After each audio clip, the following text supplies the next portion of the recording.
D'après le classement du cabinet Renly et Partners, la France parvient à se hisser en 3e place. Pour franchir aisément les frontières, rien ne vaut un passeport japonais.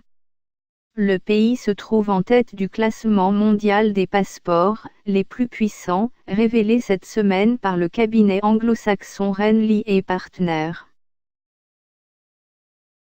La nouvelle édition de ce palmarès, mis à jour régulièrement depuis 2006, montre qu'une personne en possession d'un passeport japonais peut se rendre dans 190 destinations différentes sans avoir besoin de visa, dont la Birmanie depuis ce mois-ci. Le pays du soleil levant est talonné par Singapour, dont le passeport permet d'entrer dans 189 pays. Les Français arrivent à la 3e place du podium, 188 destinations, avec les Coréens du Sud et les Allemands.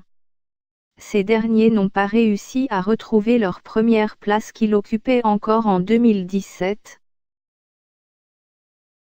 La France a réussi à se hisser à la 3e place en obtenant, le 5 octobre dernier, une exemption de visa vers l'Ouzbékistan. Le gouvernement ouzbek a annoncé cette mesure avant la venue de son président Shavkat Mirziyoyev à Paris. Les 5 passeports en tête de classement, d'après le cabinet Renly et Partners qui s'appuie sur les données de l'International Air Transport Association, IATA.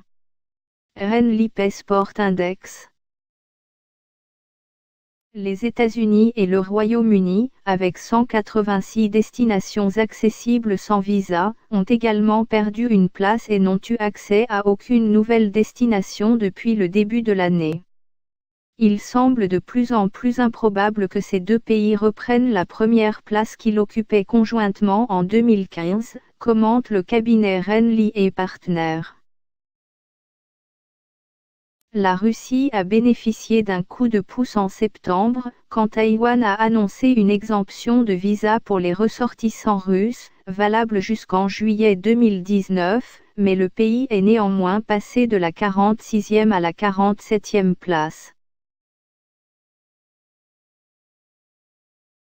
Remontée des Émirats.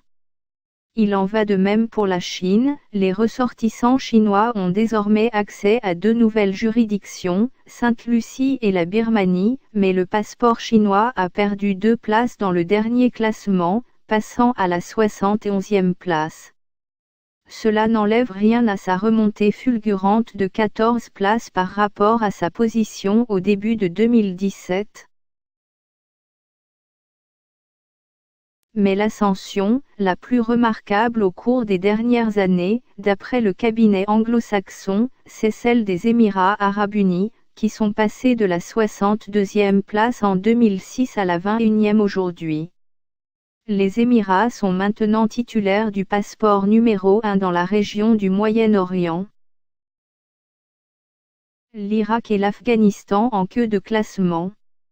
En Afrique, les seuls pays à afficher une croissance positive au cours de la dernière décennie sont les Seychelles et l'île Maurice.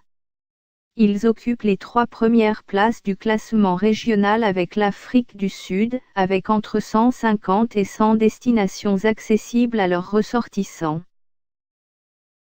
En queue de classement, on trouve sans surprise les pays les plus pauvres, paralysés par des conflits ou des gouvernements autoritaires, comme la Corée du Nord, 42 destinations, le Soudan du Sud, 41, l'Érythrée, 39, le Yémen, 37, ou la Syrie, 32.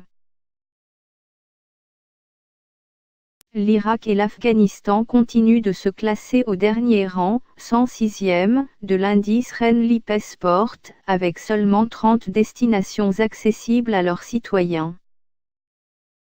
Aucun passeport n'est assez puissant pour donner accès à l'ensemble des pays du monde sans visa. Pour atteindre cet objectif, précise le cabinet Renly et Partners, il faudrait cumuler au minimum 14 passeports.